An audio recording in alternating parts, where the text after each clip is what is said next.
In accordance with the laws of the state of Nevada, this court... Hey! Whoa, whoa, whoa, hey! What's up? Go now.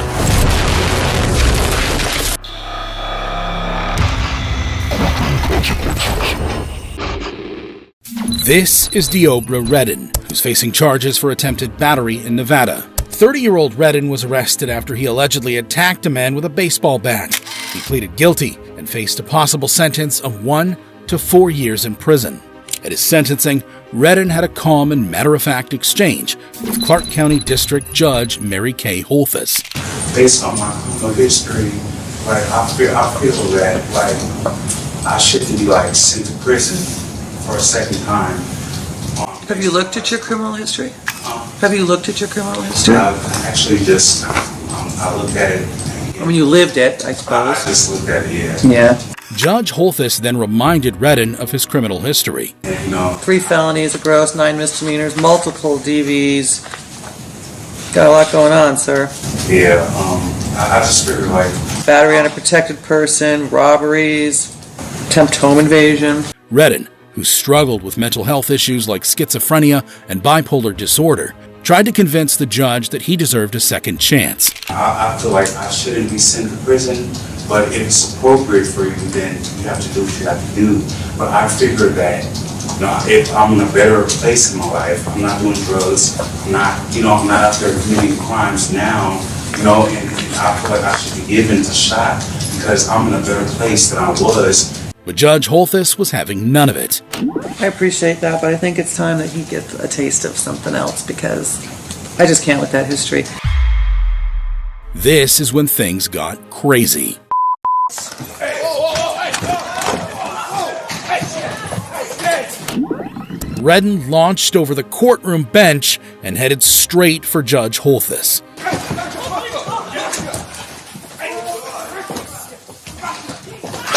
Eventually, deputies were able to restrain him.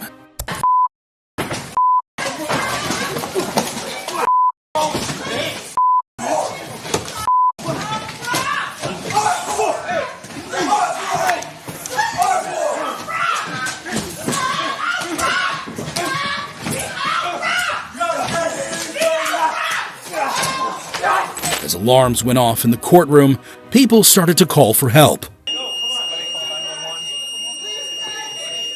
That's affirmative. Medical is requested. Judge's chambers. Yeah, be advised. 515's got a big laceration to his head. Judge hit her head into the wall, and I got an inmate that's bleeding up here. It's going to be a positive transport to UMC for a marshal. Be advised. I'm also going to need a biohazard cleanup for a lot of blood on the floor. It was later found that Redden allegedly punched Judge Holthus and pulled out parts of her hair. One marshal had to be hospitalized and needed 25 stitches after suffering a forehead injury, as well as a dislocated shoulder. A few days later, Redden was seen in court again, heavily shackled and wearing a spit mask for the sentencing of his initial assault case.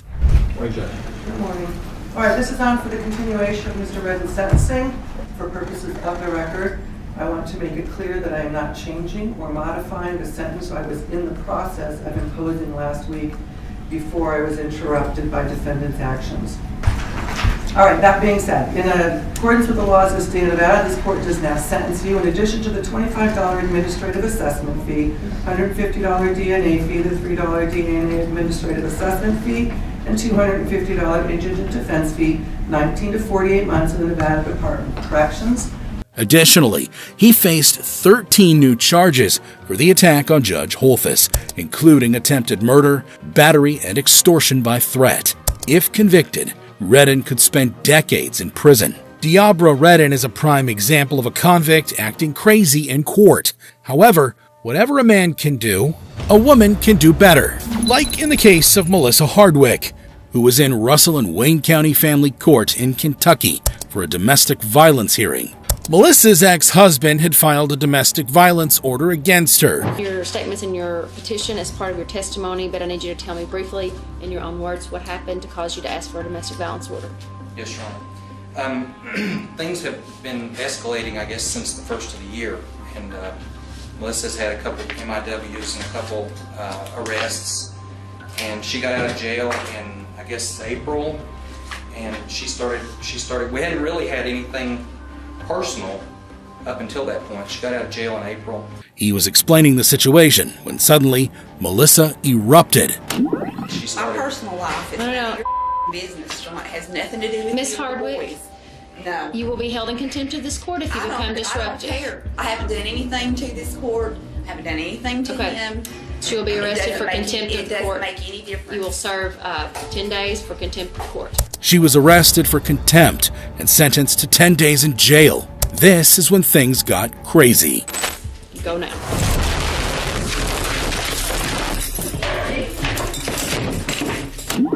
Melissa leapfrogged towards the judge, but thankfully, court deputies stopped her just in time.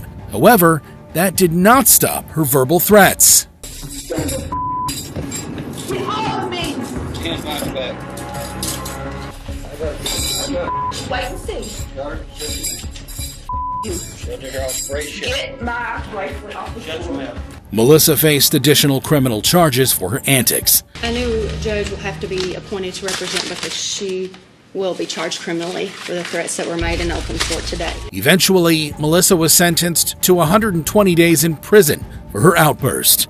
While Melissa Hardwick got off easy for her antics in court, how does it compare to spitting on a judge?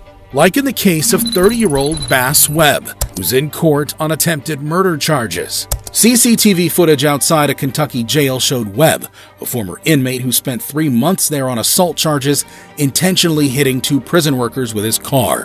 While one guy managed to dodge it, the other was not so lucky. Webb was arrested and produced in court before Judge Vanessa Dixon.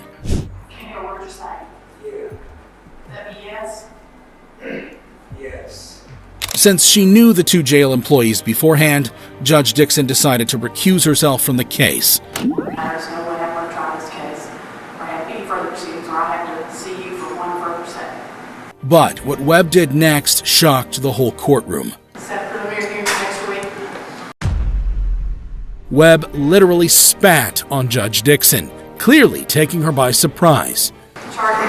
After initially dismissing him, Judge Dixon brought Webb back, charged him, and threw him out of the courtroom. Nevertheless, this is not the end of Webb's defiance of the law. While awaiting trial, Webb started a riot with other inmates inside the Fayette County Detention Center.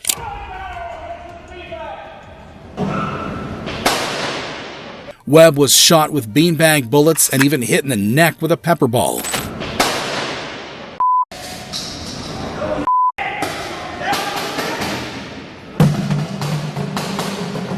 In retaliation, Webb swung a metal telephone box at a corrections officer.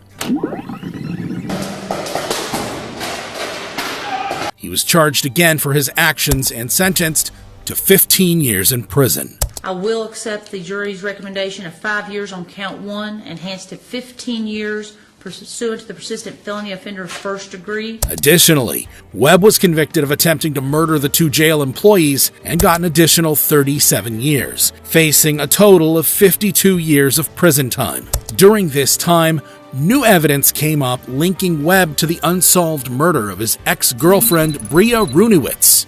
While incarcerated, Webb had bragged to a detective about murdering the 32-year-old. To escape the death penalty, Webb pleaded guilty and got an additional 50 years in prison.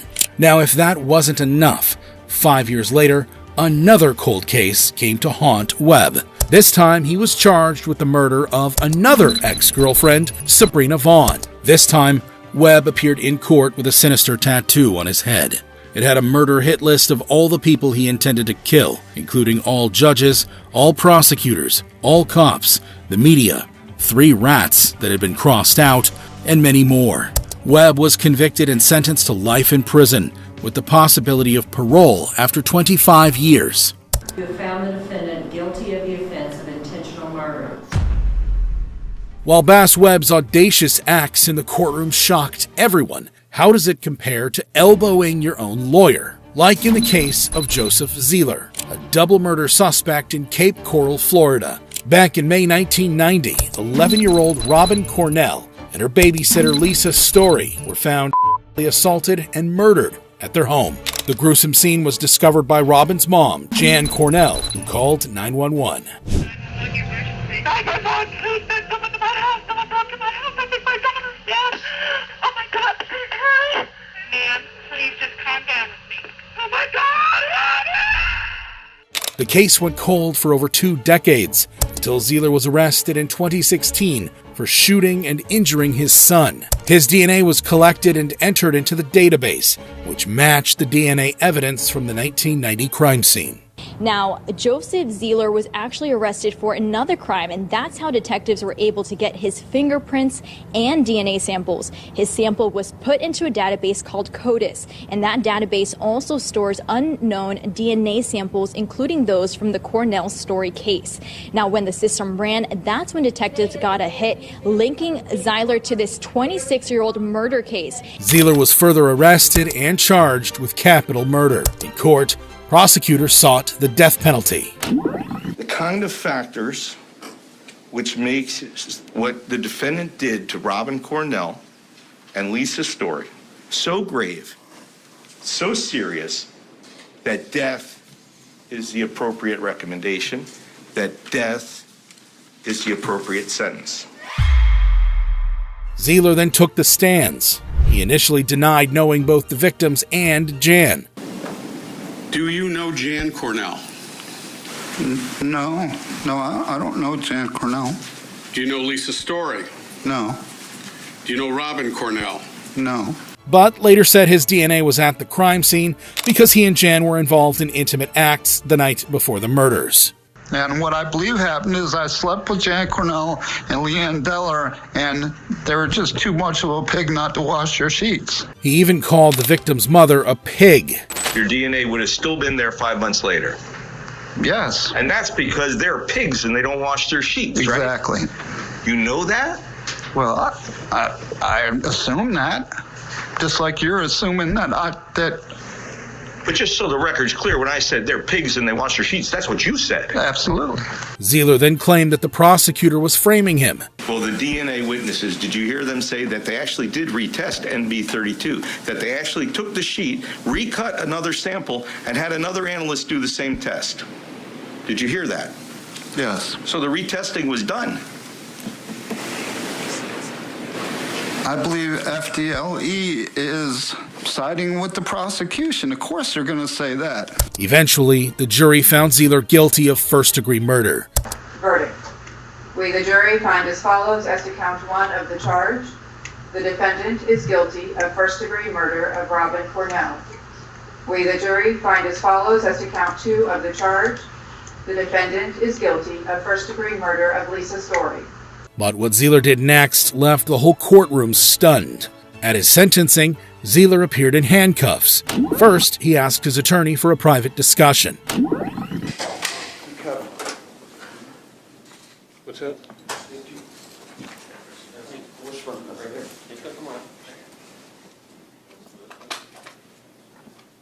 As the attorney leaned in, Zeller threw a cheap shot with his elbow. Thankfully, detectives quickly subdued him.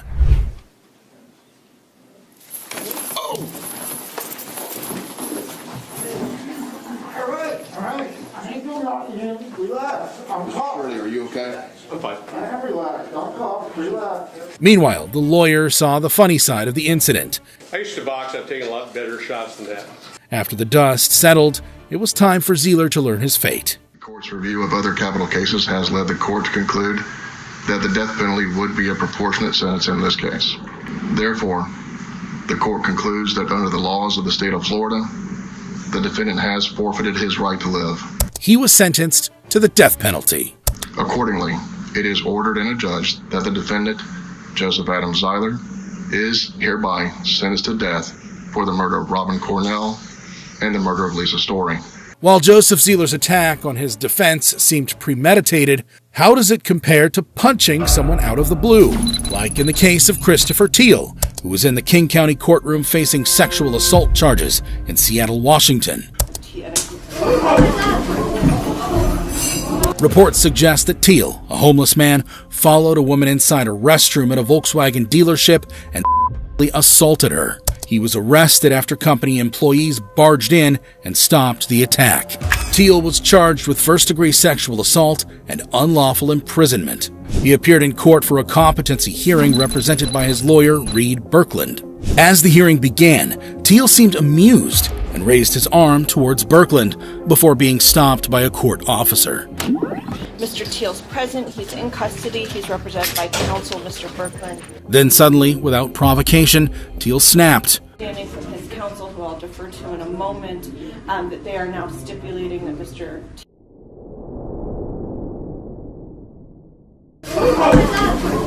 Out of nowhere, Teal punched his own lawyer. Luckily, the police quickly managed to subdue him. Put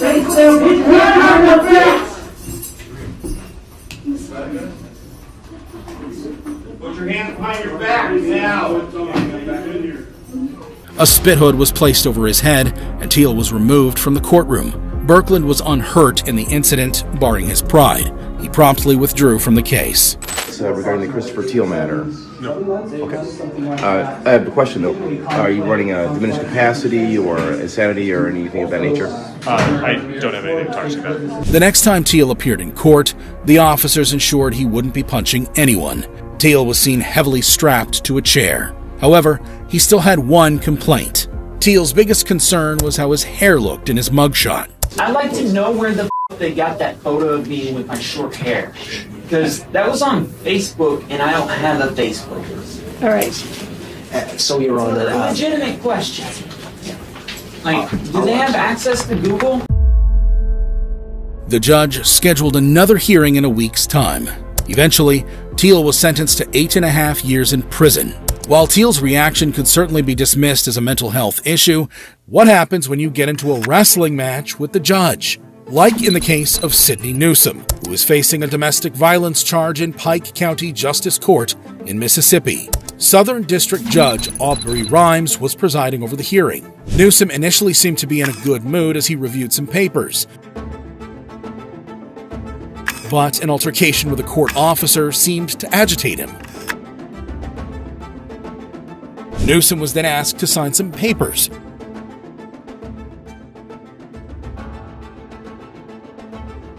Which the officer presented to Judge Rimes. However, Newsom was not ready to rest his case. He furiously argued with Judge Rimes, who promptly asked the officer to remove him from the court. As he was being led from the courtroom, Newsom lost it.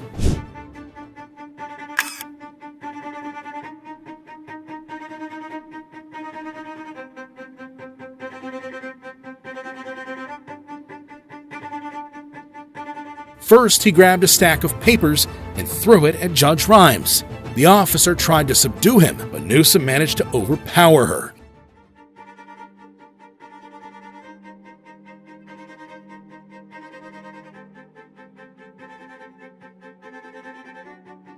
He then threw a telephone at the judge. This is when the judge decided to take matters into his own hands. As Newsom threw more paper at him, Judge Rimes single-handedly pinned him to the table. Eventually, backup arrived. Newsom was restrained and taken from the courtroom. He faced additional charges for contempt of court and served 48 hours in prison. Sidney Newsom's courtroom antics were definitely crazy, but how does it compare to headbutting a police officer? Like in the case of Daniel Stewart Berry, who's facing robbery charges in Mississippi. Reports suggest that 21-year-old Daniel allegedly robbed a store where he leapt over the counter, put a female clerk in a headlock, and grabbed $20 from the open cash register. Daniel, a business major student, was arrested and charged with 1 count of strong-armed robbery. But when Daniel was being taken to court, he totally lost it. What's up? Yeah.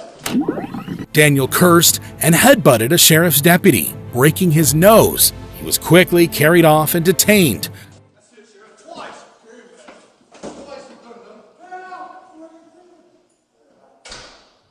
The sheriff said Daniel was under the influence of drugs and had also assaulted a jail worker the previous night. I don't know what this is or how much he's taken or whatever, but we'll have to get him evaluated by a doctor, but we've got to determine a safe way to do it for the doctor and for him and for us. He faced additional charges of assaulting a law enforcement officer. His bond was set at $200,000.